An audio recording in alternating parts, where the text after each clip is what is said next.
नमस्कार। एक बार फिर से हम आपके साथ इंटरव्यू के सेशन में जुड़े हुए हैं। हमारे साथ इस बार बहुत ही अच्छे कैंडिडेट हैं। अच्छे कहने का मतलब है कि इनका जो पोस्ट है वो एसडीएम का है, यानी कि यूपी पीसीएस में सबसे हाई पोस्ट एसडीएम की मानी जाती है। चेहरा बहुत हंसमुख है। सबसे पहले तो आपको बहुत ढेर सारी बधाइयाँ सर। धन्यवाद धन्यवाद। सर आपका शुभ नाम और आपकी रैंक क्या है? मेरा नाम विकास कुमार यादव है और रैंक 34 है। 34 रैंक और एसडीएम पे आपका सिलेक्शन हुआ है। पहला रिएक्शन क्या था कि जब आपका सिलेक्शन हुआ, जब आपका नाम लिस्ट में नाम आया तो आपने किसको पहले कॉल किया? पहले तो मम्मी को कॉल किया, उठा नहीं तो भाई को किया, दीदी को किया, पापा को किया, किसी का नहीं उठा। फिर कॉल आया बैक मम्मी का ही, तो पहले उनको बताया।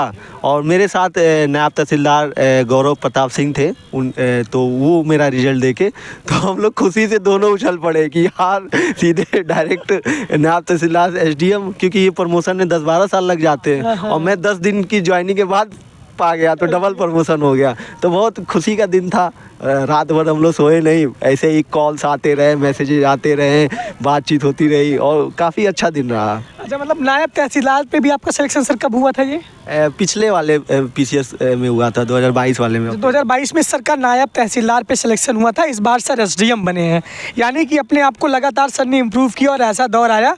अच्छा, इस बार ये उम्मीद थी कि आप पोस्ट में आप अब करेंगे?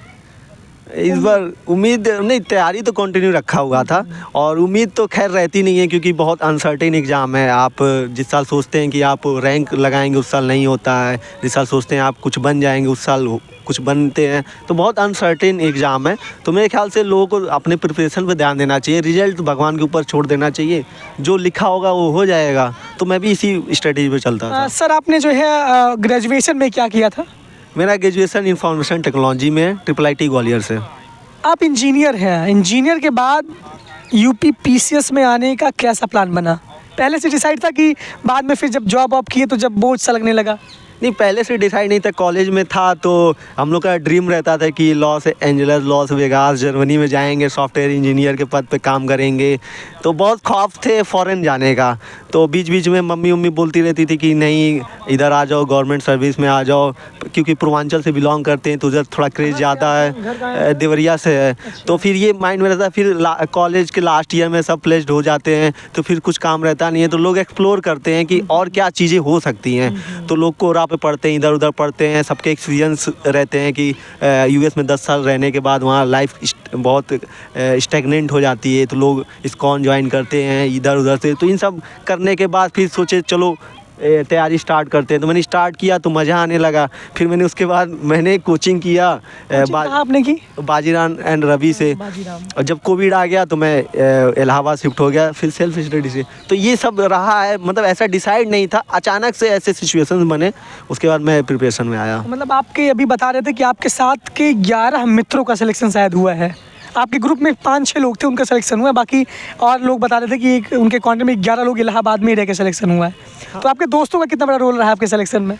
हाँ, दोस्तों का तो रोल रहता है, ये कॉलेज का भी, स्कूल का भी और पीसीएस प्रिपरेशन का भी, कि ये बहुत चीज़ें बताते हैं। जैसे कि मैंने जब 21 वाला दिया था तो उसके बाद बहुत से दोस्त थे, उन्होंने बताया ब्लैक पेन का यूज़ करना चाहिए। मुझे पता नहीं था, मुझे लगा कि यार ब्लैक पेन यूज़ कर लेते तो पिछली बार ही एसडीएम हो जाते। और बहुत लोगों ने सजेस्ट किया था कि ऐसे हिंदी में लिखने पर मार्क्स आते हैं। तो ये जो ये ग्रुप में लोग रहते हैं इन्हीं से होता है। और बहुत जो और दोस्त रहते तो बोलते थे यार लगे रहो हो जाएगा। तो बहुत से मोटिवेशन मिलते थे और बहुत से सजेशन मिलते, उनकी बदौलत आज मैं इतनी अच्छी रैंक के साथ एसडीएम बना हूँ। तो सबका रोल रहा है। आपका कौन सा अटेम्प्ट था? इसके पहले आप नायब तहसीलदार बने थे, फिर आपने मतलब कौन सा अटेम्प्ट आपका है ये? मैं जब से तैयारी कर रहा हूँ 2019 से ही, तब से दे रहा हूँ और मेरा ये तीसरा इंटरव्यू था और दूसरी बार सिलेक्शन हुआ है। तीसरा इंटरव्यू और दूसरी बार आपका सिलेक्शन हुआ है।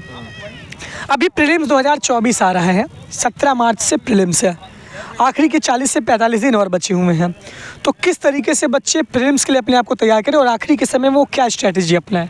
आखिरी के समय में अगर जो पहले से प्रिपरेशन कर रहे हैं उनको तो रिवीजन पे ध्यान देना चाहिए। पूर्वालोकन जैसे बहुत फेमस बुक है, लूसेंट है और करेंट। लूसेंट पढ़ा था? हाँ, मैंने पढ़ा था। एंशिएंट हिस्ट्री के लिए तो मस्ट है, पढ़ना चाहिए, क्योंकि क्रोनोलॉजी होती है, टाइमलाइंस होती हैं, वो ईजिली याद हो जाती हैं। और भी मैंने पॉलिटी भी पढ़ा था, ज्योग्राफी भी पढ़ा था, तो मैंने तो और जनरल साइंस भी, तो मैं हर जगह से पढ़ता रहता हूँ। तो सोर्स सर बताइए, सोर्स कहाँ से आपने लिया था? कौन कौन से सोर्सेस से आपने पढ़ाई की थी?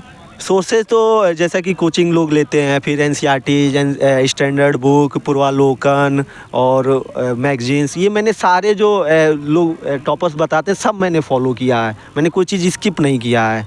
तो मेरे ख्याल से कि सबको शॉर्टकट नहीं अपनाना चाहिए, जो सब सजेस्ट कर रहे हैं उसी रास्ते से जाना चाहिए, तो सिलेक्शन की पॉसिबिलिटी बढ़ जाती है। अच्छा, मतलब उसी रास्ते पे। सर वो रास्ता बताइए सर, कौन सा रास्ता वो है, सफलता का क्या रास्ता है? देखिए, सफलता तो भगवान पे डिपेंड करता है, लेकिन आप रास्ता सही पकड़ेंगे और सब चीज़ें अपने मतलब कि आपको लगेगा कि मैंने अच्छे से किया है, तो एक दिन ज़रूर सफल होंगे। तो यही है कि सब चीज़ जो पढ़ी जा रही हैं अच्छे से पढ़िए, अच्छे से टेस्ट सीरीज कीजिए और सही लोगों से गाइडेंस जो मिलता रहता है उसको देखिए कि वो गाइडेंस आपके काम की है कि नहीं है, तो वो डिसाइड करते हुए आपको प्रिपरेशन करनी चाहिए। अच्छा, घटना चक्र आपने सर कितनी बार सॉल्व किया था? घटना चक्र मैं 4-5 बार तो पढ़ ही चुका हूँगा। अब बैक टू बैक दे रहे हैं तो रिपीटेशन बढ़ते जा रहे हैं। रिपीटेशन बढ़ता जाता है। हाँ। सर आपने स्टैंडर्ड बुक में कौन कौन सी बुक को फॉलो किया था मेंस के लिए? स्टैंडर्ड बुक तो जैसे कि मैंने कोचिंग किया हुआ था तो उससे तो काफ़ी नोट्स मिल गया था। और स्टैंडर्ड बुक स्पेक्ट्रम हो गया, पॉलिटी के लिए लक्ष्मीकांत हो गया। लक्ष्मीकांत आपने पढ़ी? अब वो शुरू में ही 2-3 बार पढ़ा था, उसके बाद पता चल गया था कि मेंस में क्या लिखना है क्या नहीं, तो उसके बाद नोट्स भी हैंड रिटन नोट्स भी थे, तो हैंड रिटन नोट्स ही पढ़ के जाता था। तो ज़्यादा बार नहीं, 4-5 बार पढ़े होंगे। अच्छा, जैसे कि जो बच्चे बेसिक से अपनी शुरुआत करना चाहिए, क्योंकि आपका इंजीनियरिंग बैकग्राउंड था, आप उसके बाद बोले कि हमने शुरू से तैयारी की, तो आपका तो आर्ट्स का कोई मतलब था ही नहीं, तो आपने शुरुआत कहाँ से की थी? अपनी बेसिक अपना कैसे क्लियर किया था आपने? बेसिक मैंने कॉलेज में ही किया था कि जैसे कि मैं न्यूज़पेपर पढ़ना स्टार्ट कर दिया था, द हिंदू। 4-5 घंटे दिन भर लग जाता था, समझ में नहीं आता था, तो वो मैं कंटिन्यू किया था। लगभग एक साल हो गया था प्रिपरेशन स्टार्ट होने से पहले।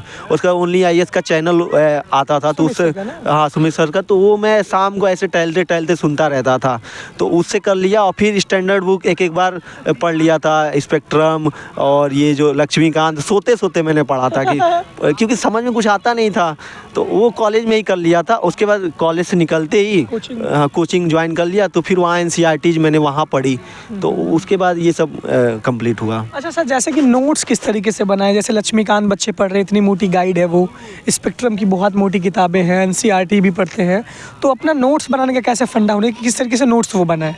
मैंने स्टैंडर्ड बुक का नोट्स नहीं बनाया था, तो मैंने टॉपिक वाइज नोट्स बनाए हुए थे कि जैसे कि गवर्नेंस के कुछ इशूज़ हैं, आरटीआई हो गया, ग्रीवांस रिड्रेसल मैकेनिज्म हो गया, गवर्नेंस में गुड गवर्नेंस, इन सब पे नोट्स बनाया हुआ था। एग्जांपल्स उसमें इंक्लूड किए हुए थे, कैसे कैसे एग्जांपल्स हैं, जैसे कि आईटी का यूज होता है, ई परीक्षा, ई सुविधा, ये सब पोर्टल्स हैं, तो इन सब पोर्टल को इंक्लूड किया हुआ था। तो इससे एक अच्छा हो जाता है कि मतलब आंसर होता है वो अच्छा दिखने लगता है। ये सब मैंने किया हुआ था। सर अच्छा ये बताइए कि जब मेंस की आप तैयारी करते थे, प्रीलिम्स आपका निकला, तो मेंस के लिए आप कितना घंटे पढ़ते थे? मेंस का मेरा शेड्यूल बहुत ही नॉर्मल रहता था, 9 से 1 बजे तक 4 घंटे, फिर खाना वाना खा के सो जाता था, फिर आता था 4 बजे, 4 बजे से 9 बजे तक, उसके बाद यूट्यूब चलाता था 9 से 10-11 बजे तक, 11 बजे सो जाता था, फिर वही 6-7 बजे तक आता था। तो मतलब आप दिन भर पढ़ते ही रहते थे, मतलब थोड़ा सा खाना पीने का टाइम, रेस्ट देना, मतलब प्रॉपर वे में आप कम से कम 12 से 13 घंटे पढ़ते थे? नहीं, 12 नहीं, 8-9 घंटा, 4 पार्ट में डिवाइड था। लेकिन आप तो इंजीनियरिंग बैकग्राउंड से हैं, तो फिर मेहनत तो आपको बहुत करनी पड़ती होगी। इंजीनियर में तो लगातार दिन भर कंप्यूटर पे रहना, आपका उस ट्रेड भी उस तरीके से है, तो वो तो एक प्रैक्टिस तो आपकी बन ही जाती है। तो उसका कितना बड़ा रोल रहा है कि कैसे लेबोरियस? नहीं, उसका तो फ़ायदा होता है कि हम लोग थोड़ा जल्दी से चीज़ें सीख लेते हैं कि क्या चीज़ें इंपॉर्टेंट है क्या नहीं है, कि ऐसा डिस्कार्ड करने में आसानी रहती थी। अरे यार अब ये चीज़ इतना नहीं पढ़ना है, ऐसा कुछ फार्मूला अपनाया कि कम पढ़ के ही ज़्यादा आउटपुट आने लगे। तो ऐसे कुछ कैची जो न्यूज़ होती थी उनको लिख लेते थे, जैसे कि बहुत सी चीज़ें होंगी जो मोदी जी भाषण देते रहते हैं, उनसे कुछ निकाल लिए। अच्छा, मोदी जी की भाषण से भी आप निकाल लेते थे? क्या क्या जैसे पेपर्स में आता था कि 2047 में नया भारत बनाना है, अमृतकाल बनाना है, तो ये सब कंक्लूजन में बड़ा अच्छा काम करता था कि 2017 तक नेट कार्बन इमिशन 0 करना है। ये सब कीवर्ड्स होते हैं जो आप आंसर में डाल देंगे तो एग्जामिनर लगेगा कि ओ ये तो गवर्नमेंट की पॉलिसीज को भी इंक्लूड कर रहा है, तो उसे नंबर बढ़ने लगते हैं। तो ये सब छोटा छोटा स्मार्ट स्टडी रहती थी। इस बार ऐसा पेपर 5 और 6 एक तरीके से नया था, ऑप्शनल हट गया था, तो उसकी तैयारी, उसकी मतलब बुक मटेरियल आपने कहाँ से उसका मटेरियल लिया था?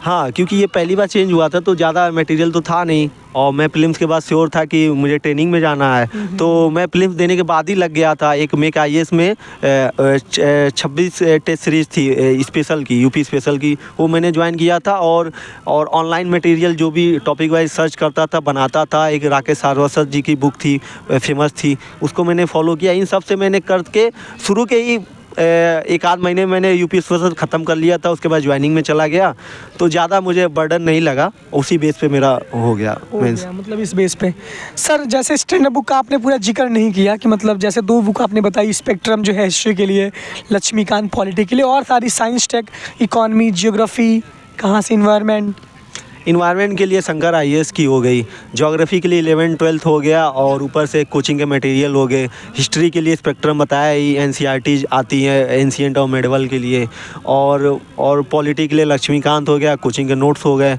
और साइंस एंड टेक के लिए कोचिंग का मटेरियल मैंने यूज किया था, और जो इंपॉर्टेंट टॉपिक्स होते हैं ऑनलाइन देख लेता। गवर्नेंस का इशू होता है तो वो एक विजन की मैगजीन आती है, उससे कवर हो गया था।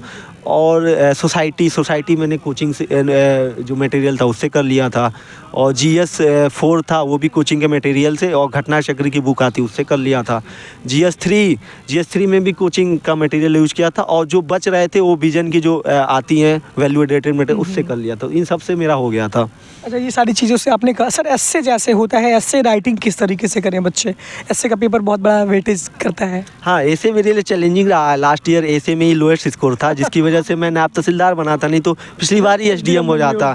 तो वो मेरे लिए थोड़ा सा इशू रहा है। इस बार मैंने खैर उतना, इस बार भी इम्प्रूवमेंट का चांस मुझे दिख नहीं रहा था, क्योंकि मैं टाइम मिला नहीं इम्प्रूव कर पाऊँ। तो मुझे लगता है इस पर मेरा ये सबसे वीक पॉइंट रहा है। तो इस पर मैं चाहूँगा कि किसी और से सजेशन ले तो ज़्यादा अच्छा रहेगा। आप देखिए, जिसका वीक पॉइंट रहता है वो बताता है ना वो कमी कहाँ किया है। सफलता वाले तो बहुत कुछ बता, लेकिन जो जिसका वीक है, तो आप कहाँ कमी छोड़े हैं कि कहाँ से कमी रह गई इससे में? हाँ, ये वीक पॉइंट तो था, लेकिन मुझे टाइम ही नहीं मिला कि स्ट्रॉन्ग कर पाऊँ। वहाँ मैं एग्ज़ाम में गया तो सबने बताया था हिंदी में लिख के आना। मैं वहाँ गया, पेपर आया मेरे पास, तो मैं वहाँ कंफ्यूज हो गया कि हिंदी में लिखूँ या इंग्लिश में लिखूँ, क्योंकि दोनों मेरा अच्छा है, हिंदी भी अच्छी है, इंग्लिश भी ठीक है, अच्छी है। तो मैं वहाँ पर डिसाइड किया, और मेरे पास जो प्रिपरेशन मेरी इंग्लिश माध्यम में हुई थी, तो मैं 15 मिनट बाद सोचा अब तो इंग्लिश में ही लिखूँगा, जो होगा देखा जाएगा। मिनट तक आप सोचते ही रहे कि किस में लिखा जाए। डिलेमा में था मैं, वो फॉर्मेटिंग कर रहा था 15 मिनट, तो हिंदी इंग्लिश दोनों में फॉर्मेटिंग कर रहा था। तो मुझे लगा अब तो टाइम चला जाएगा, लिख दो भाई जो लिखना है। तो मैंने इंग्लिश में लिख दिया पूरा, और पता नहीं जो मिला हो, हमें नहीं पता है, लेकिन ये बहुत मतलब कि बहुत 15 मिनट तक बस सोचते ही रहे। यहाँ कहते हैं कि मिनट बहुत, कि सबने यही बोला था हिंदी में अच्छे मार्क्स आते हैं, अच्छे मार्क्स आते हैं। तो मेरे माइंड में वो भी था, और मैंने प्रिपरेशन इंग्लिश में, आपका इंग्लिश था, तो आपके पास जो डिक्शनरी थी वो इंग्लिश की थी। और ऐसे टेक्निकल आ गए थे, जैसे कि चंद्रयान का आ गया था, इन सब में टेक्निकल था, और G20 आ गया था। तो मुझे ये सब मतलब लग रहा था कि यार चलो लिख देते हैं, जो भगवान सोचेंगे, भगवान भरोसे है सब। वो तो भगवान भरोसे। ऐसे का पेपर भगवान भरोसे था, और 7 पेपर मैंने अपने भरोसे किया है, और उसमें भी भगवान का रोल है ही है, लेकिन ये ऐसे भगवान भरोसे था। अच्छा, आप इतने स्मार्ट भी हैं, तो जीवन में डिस्ट्रैक्शन भी बहुत रहे होंगे, तो ऐसा कुछ रहता है कि स्मार्टनेस पे तो सब लोग मरते ही हैं, तो प्रपोजल्स मिलते कि नहीं मिलते? वो सबसे इतना वो रहता था कि कॉलेज टाइम में तो इतना ध्यान ही नहीं जाता था कि कोई, कॉलेज के टाइम जाता रहा होगा। नहीं जाता था, लेकिन उतना रहता कि लोग इतना बिजी रहते थे। जैसे हम लोग कॉलेज में रहता था कि क्रिकेट होता था, और हम लोग कॉलेज में जिम के बड़े शौकीन रहते थे, तो सुबह 5 किलोमीटर रनिंग होता था, शाम को जिम उम, इतना हम लोग बिजी रहते। और दोस्त थे, हॉस्टल में रहते थे, तो इतनी बकैती होती थी कि कोई फ़ोन कॉल्स उठाने का टाइम ही नहीं मिलता था। तो इन सब चीज़ में हम लोग बिजी रहते थे। और जब आए इस फेज में, तो यहाँ पे तो मोबाइल ही स्विच ऑफ रखने थे, तो ऐसा कुछ डिस्ट्रैक्शन के लिए मैंने छोड़ा ही नहीं था। मतलब कोई ना कोई होगा कि नहीं होगा, मतलब जो साथ, जैसे कि मनोज शर्मा के साथ श्रद्धा का साथ था, तो वैसे आपके साथ, विकास के साथ किसी श्रद्धा का साथ था कि नहीं? नहीं, सच बता रहा हूँ, ऐसा कुछ नहीं है। बस ऐसे कि दोस्त लोग बनते हैं ऐसा, लेकिन ऐसा श्रद्धा वाला सीन तो हमारे साथ नहीं रहा है। अच्छा। हाँ, ये तो खैर ये रहा है कि सबका दोस्तों का सहयोग रहता है, माता पिता का आशीर्वाद होता है, भगवान का आशीर्वाद रहता है, और थोड़ा बहुत अपनी मेहनत होती है। तो इन इन सब की वजह से होता है। और ये जो मोटिवेशन की बात होती है, लोग आज पढ़ने से ज़्यादा श्रद्धा को खोजने में लगे जा रहे हैं। ये चीज़ कम करना चाहिए, जिसको मिलना होगा वो मिल जाएगा और उसके पीछे नहीं भागना चाहिए, आपको गोल के पीछे भागना चाहिए। एक बार गोल अचीव हो जाता है ना, तो सारी जो चीज़ें होती हैं, हाँ, जैसे कि आप, हाँ, जैसे कि अब जब लड्डू होता है तो मधुमक्खियाँ आती हैं, तो आप वो लड्डू बनिए। क्यों मधुमक्खी बनना है कि भाग रहे हैं? मधुमक्खी नहीं बनना, लड्डू बनना है। यानी कि अपने आप को इतना स्ट्रांग कर लेना है, इतनी अच्छी पोस्ट पे चले जाना कि ऑटोमेटिक दुनिया आपके पीछे पड़े। ऐसा नहीं है कि जीवन में बहुत कुछ आगे सिर्फ यही एक मोटिवेशन मोटो नहीं रहता। तो एसडीएम बन के आप क्या करना चाहेंगे हम सब समाज के लिए? एसडीएम बनने के बाद तो यही रहेगा कि जितनी भी, जैसे कि तहसील में आदमी होता है कि बहुत से ऐसे प्रॉब्लम्स होते हैं जो एसडीएम लेवल पे सॉल्व हो जाते हैं। जैसे कि मतलब कि और जगह नहीं होते, जैसे कि कहीं पे जाते हैं, जैसे धारा 116 हो गया, ज़मीन का बंटवारा होता है, वो सही टाइम पे अगर हो गया एसडीएम कोर्ट से तो ईजिली निपट जाता है। नहीं तो लोग कोर्ट केसेज करते हैं, कोर्ट केसेज सालों साल चलते हैं। तो ये इंस्टेंट जस्टिस का भी एक माध्यम बन जाता है कि रूल्स में रहते हुए कर सकते हैं। बहुत चीज़ें होती हैं, जैसे बहुत से प्रोग्राम्स होते हैं जो तहसील लेवल से इम्प्लीमेंट होती हैं। जैसे कि अभी ठंडी चल रही है तो कंबल का वितरण होता है, ये भी तहसील लेवल से होता है। अलाव जलाना होता है। तो ये सब चीज़ें आप यहाँ पर रहते हैं तो सही से आप करवा सकते हैं कि लोग ज़्यादा से ज़्यादा लोग इससे बेनिफिट प्राप्त कर सकें। तो ये चीज़ होता ही है। चलिए सर, आपका बहुत बहुत धन्यवाद सर। अच्छा, आपकी सफलता की जर्नी में सबसे बड़ा रोल किस इंसान ने मतलब निभाया है?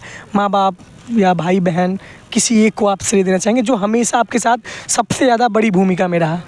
मम्मी का ही देना चाहूँगा कि उनको विश्वास रहता है। मैं तो कभी कभी सोचता था कि मैं आपसे मुझसे नहीं होगा प्रिपरेशन, मैं जा रहा हूँ कॉर्पोरेट जॉब में, 2-3 महीना तैयारी करूँगा और जबकि अच्छे कॉलेज से था तो तुरंत जॉब लग भी जाती है, तो प्लेसमेंट हो ही जाता था। और दोस्त भी मेरे रहे हैं, तो मैं बोलता था तो मम्मी कहती थी नहीं कर लो, हो जाएगा तुम्हारा तो हो ही जाएगा। तो वो मोटिवेट करती रहती थी। तो मुझे लगता था चलो इनको इतना ज़्यादा और इतना प्रेशर भी नहीं था जॉब का, कहते थे कर लो जितना तुमको तैयारी करना है, जो करना है वो करना है। पापा तो अपना ATM भी दे दिए थे कि जो खर्चा करना करो, अपनी सैलरी अकाउंट वाला। क्या पापा क्या करते हैं आपके? मेरे पापा स्टेशन मास्टर हैं। हाँ, तो ये सब इतनी सुविधा मिलने के बाद आपके पास कोई ऐसा बनता नहीं है कि आप छोड़ के जाएं। कि जब इतना सपोर्ट मिल रहा है कि जॉब का भी प्रेशर नहीं है, किसी चीज़ का प्रेशर नहीं है, तो आपको इसी फील्ड में तैयारी कंटिन्यू करना चाहिए। तो मुझे लगता है कि फैमिली का बहुत बड़ा सपोर्टिव रोल होता है।